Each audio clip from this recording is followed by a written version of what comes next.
ജിദ്ദയിൽ നിന്ന് കണ്ണൂർ ഇറങ്ങേണ്ട എയർ ഇന്ത്യ എക്സ്പ്രസ് വിമാനത്തിന്റെ സാങ്കേതിക തകരാറെന്ന് റിപ്പോർട്ട്. ഇന്ധനം കുറച്ച ശേഷം ലാൻഡ് ചെയ്യാനായി വിമാനം ഇപ്പോൾ വട്ടമിട്ട് പറക്കുകയാണ്. ആകാശത്ത് അജീഷ് ജയകുമാറാണ് കണ്ണൂരിൽ നിന്ന് ഈ വാർത്തയുടെ വിവരങ്ങളുമായി ചേരുന്നത്. ഇപ്പോഴും ആകാശത്ത് ഈ വിമാനം വട്ടമിട്ട് പറന്നുകൊണ്ടിരിക്കുകയാണോ അജീഷ് ജയകുമാർ? പറയൂ.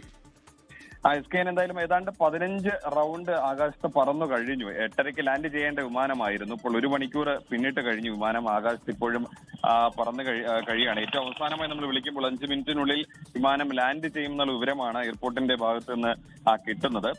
ജിദ്ദയിൽ നിന്ന് പുലർച്ചെ 5:30 പുറപ്പെട്ട വിമാനമാണ്. 8:30 കണ്ണൂർ വിമാനത്താവളത്തിൽ ലാൻഡ് ചെയ്യേണ്ടതായിരുന്നു. ചില സാങ്കേതിക തകരാർ ശ്രദ്ധയിൽപ്പെട്ടതിനെ തുടർന്നാണ് ഈ ഇന്ധനം പൂർണ്ണമായി കുറയ്ക്കാൻ തീരുമാനിച്ചത്. ഏതാണ്ട് 1 മണിക്കൂറിന് മേലെ ആകാശത്ത് പറക്കുകയായിരുന്നു. ഇപ്പോൾ 5 മിനിറ്റിനുള്ളിൽ ലാൻഡ് ചെയ്യുമെന്നാണ് മനസ്സിലാക്കുന്നത്. വലിയ അപകടം ഒഴിവാക്കാൻ വേണ്ടിയിട്ടാണ് ഇത്തരത്തിൽ ആകാശത്ത് വെച്ച് തന്നെ ഇന്ധനം തീർക്കുന്നത്. അതിനു വേണ്ടിയിട്ടാണ് ഏതാണ്ട് 1 മണിക്കൂറിന് മേലെയായി വിമാനം പറക്കുന്നത്. എത്ര യാത്രക്കാരുണ്ട് തുടങ്ങിയ വിവരങ്ങളൊന്നും ലഭ്യമായിട്ടില്ല. ജിദ്ദയിൽ നിന്ന് പുറപ്പെട്ട വിമാനമായിരുന്നു. കണ്ണൂർ വിമാനത്താവളത്തിൽ ലാൻഡ് ചെയ്യാനിരിക്കെയാണ് ഇത്തരത്തിൽ മംഗലാപുരം ഭാഗത്ത് ഇപ്പോൾ വിമാനത്തിന് സാങ്കേതിക തകരാർ ശ്രദ്ധയിൽപ്പെട്ടത്. തുടർന്ന് ആകാശത്ത് വിമാനത്താവളത്തിൽ ലാൻഡ് ചെയ്യാതെ ആകാശത്ത് പറക്കുകയായിരുന്നു.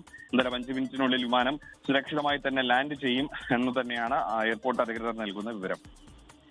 ഓക്കെ, എന്തായാലും ജിദ്ദയിൽ നിന്നും, സൗദി അറേബ്യയിലെ ജിദ്ദയിൽ നിന്നും കണ്ണൂരിലേക്ക് എത്തിയ വിമാനമാണ്. എയർ ഇന്ത്യ എക്സ്പ്രസ് ആണ്. ഇപ്പോൾ ലാൻഡ് ചെയ്യുന്നതിന് മുമ്പായി ഇന്ധനം തീർക്കുന്നതിന് വേണ്ടിയാണ് ആകാശത്ത് വട്ടമിട്ട് പറക്കുന്നത്. കുറച്ചധികം സമയമായി കണ്ണൂരിൻ്റെ ആകാശത്ത് ഈ വിമാനം വട്ടമിട്ട് പറക്കും. 5 മിനിറ്റിനകം ലാൻഡ് ചെയ്യും എന്നാണ് അറിയുന്നത്. സുരക്ഷിതമായി ലാൻഡ് ചെയ്യാൻ കഴിയട്ടെ എന്നാണ് നമ്മുടെ ആഗ്രഹം. ജിദ്ദയിൽ നിന്നും കണ്ണൂരിലേക്ക് സർവീസ് നടന്ന എയർ ഇന്ത്യ എക്സ്പ്രസ് വിമാനമാണ് ഇപ്പോൾ ആകാശത്ത് വട്ടമിട്ട് പറന്ന് ഇന്ധനം കുറച്ച് ഇറക്കാൻ ശ്രമിക്കുന്നത്.